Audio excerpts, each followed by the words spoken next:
know why the fair is always held in May after the bank holiday? Yeah, the fair is held on a particular date because it is chartered on that date, so therefore it can only take place on that date. So whereas Hereford follows the bank holiday May Day Monday, so then it follows Tuesday, Wednesday, Thursday, and that's it, it's set on them dates.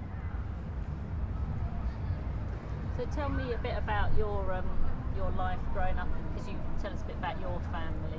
Yeah, my family, we come from Bedfordshire, more or less. That's where my father come from, and we travelled round like Cambridge, Luton and Bedford, and in those areas, you know, and that's where I grew up. And my mother came from the Midlands, so through the winter months we would go back to the Midlands to spend time with my other side of the family, you know, and that's where I went to school also, in the Midlands.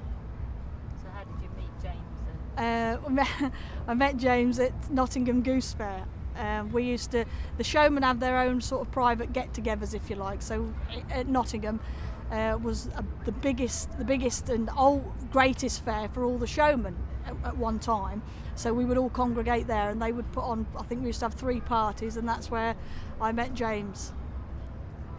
So what's the Dodgems like as a ride to run? Are they still one of the hot favourites? I would say so. The most popular. It's a different ride every time you participate in it. It's a different ride, and the parents also can take the children on. Children can enjoy with the parents. It's a good all-round family ride.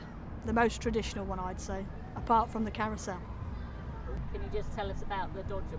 Yeah, the Dodgems is probably one of the most popular rides because it's an all-round family favourite, and every time you ride the Dodgem it's a different ride, you know, so I would say that's, yeah, apart from the Carousel, the most traditional. So what you were telling us, you think the Hereford Fair is one of the oldest fairs? Yeah, I would say so, yeah, almost 900 year old, so it's got to be one of the oldest fairs in the land, I would say, most definitely.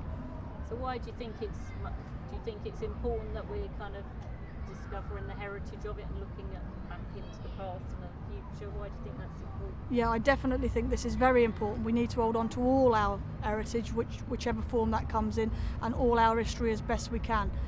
We really do need to hold on to that. I mean, England, the UK in general is full of history, and that is one of our best assets, I believe. And what do you think people's perception is of the fair now?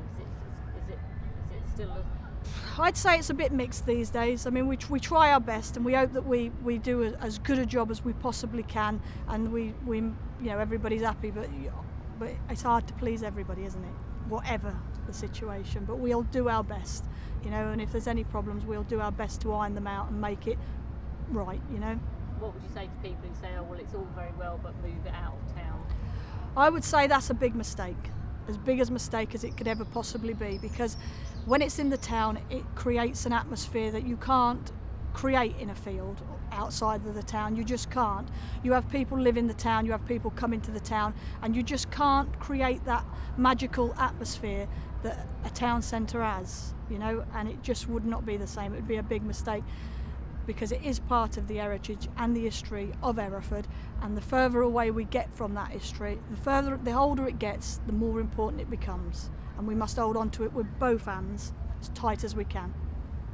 That's great. I was going to ask you one more question about, you told me about the cinema coming. Can you tell me? Oh yeah, the cinema, I think they were called bioscopes. That's what they used to call them. It was called bioscopes, and they were the very first cinemas.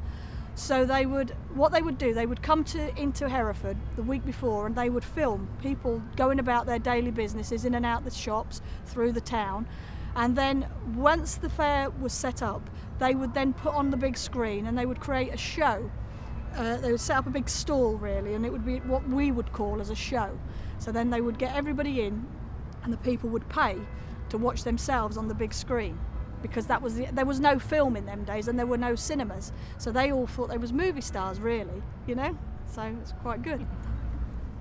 Can you just tell us a bit, you know, for those that don't know, because the fair kind of seems to magically appear and disappear, can you just tell us a bit about how it's set up and how it's changed over the years? Well, years ago, things would be packed onto lorries and trucks, and most of the equipment was done by manual labour, and that was very, very hard.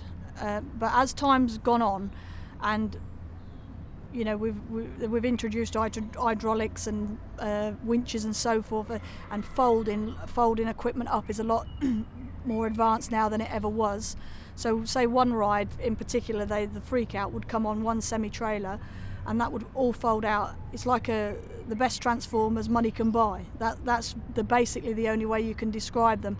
And you know, that's basically the way that it's gone, which is a lot better these days for us, because we don't have to rely on so much manual labour, you know, and it's less strenuous on your body, and you know, it's a lot better, hell of a lot better now.